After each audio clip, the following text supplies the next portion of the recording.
بسم اللہ الرحمن الرحیم۔ السلام علیکم۔ پیش خدمت ہے حالات حاضرہ کا یہ خصوصی بلیٹن۔ آج کا اہم موضوع ہے فائنینشیل ایکشن ٹاسک فورس، جس کی تلوار پاکستان کی معیشت پر بدستور لٹک رہی ہے۔ اس کے علاوہ بلیٹن میں آج یہ بھی شامل ہے: مشرق وسطیٰ میں تناؤ میں کمی، سعودی عرب کی مذاکرات پر آمادگی۔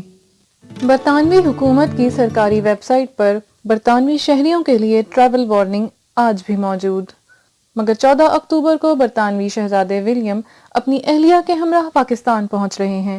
کیا حکومت کی طرف سے شاہی جوڑے کو خاص رعایت دی گئی ہے، یا برطانیہ اب پاکستان سفر کو محفوظ سمجھنے لگا ہے؟ نوجوانوں کی تعلیم اور روزگار کے مواقع اس دورے کے دوران شاہی جوڑے کی توجہ کا مرکز رہیں گے۔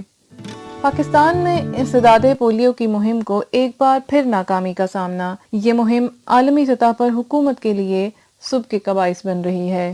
انٹرنیشنل ہیلتھ ریگولیشن نے پولیو کی دوسرے ممالک منتقلی کے خطرے کے پیش نظر پاکستان پر سفری پابندیوں میں توسیع کی تجویز پیش کی ہے۔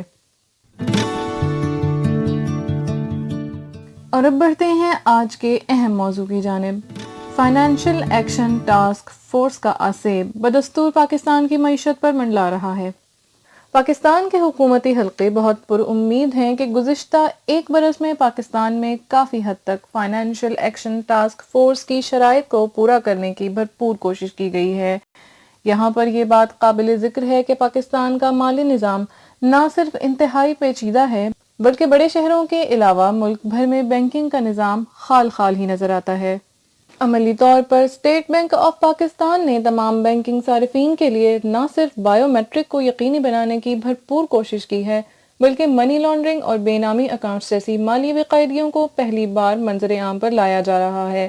دریں اثنا پاکستان کی موبائل کمپنیاں بھی اپنے صارفین کے لیے بینکنگ کی سہولیات فراہم کر رہی ہیں، جس کی بدولت حکومت کے لیے ممکن ہو رہا ہے کہ مالی ترسیلات کے بڑے حجم پر براہ راست نظر رکھ سکے۔ پاکستان کے کمزور بینکنگ سسٹم کی وجہ سے پاکستان کو متعدد بار بین الاقوامی سطح پر غیر ریاستی عناصر کی وجہ سے خفت کا سامنا کرنا پڑا ہے۔ یہ بات بھی یاد رکھنا ہوگی کہ پاکستان میں تفتیش کا نظام اور مقننہ کی کمزوریوں کے باعث آج تک وائٹ کالر کرائمز پر کبھی بھی پاکستانی عدالتیں مجرموں کا قابل ذکر ٹرائل کرنے میں کوئی واضح کامیابی حاصل نہیں کر سکیں۔ اطلاعات کے مطابق اس بین الاقوامی ادارے نے حکومت پاکستان کو 40 پیرامیٹرز پر اپنی توجہ مرکوز کرنے کی ہدایت جاری کی تھی۔ حکومت پاکستان نے تمام پر عمل درآمد کرنے کی بھرپور کوشش کی اور نصف سے زائد کیسز میں FATF کے اہداف حاصل کرنے میں کامیابی حاصل کی۔ دہشت گردی نے حالیہ برسوں میں پاکستان کے سماجی تانے بانے اور معاشی ڈھانچے کو بری طرح سے متاثر کیا ہے۔ حکومت پاکستان کو اس بات کا ادراک ہے کہ دہشت گردوں کے خلاف مکمل طور پر کامیابی حاصل کرنے کے لیے پاکستان میں موجود شدت پسند گروہوں کی مالی رسد کو کاٹنا ناگزیر ہے۔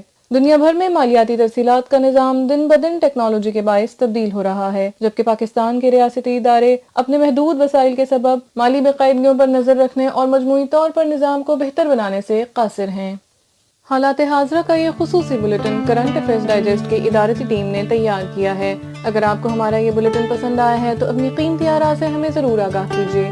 ہمارے کانٹیکٹ ڈیٹیلز اور سوشل میڈیا لنکس آپ کی سہولت کے لیے ڈسکرپشن باکس میں موجود ہیں۔ تازہ ترین معلومات، تجزیوں اور تبصروں کے لیے ہمارے چینل کو سبسکرائب کرنا نہ بھولیں۔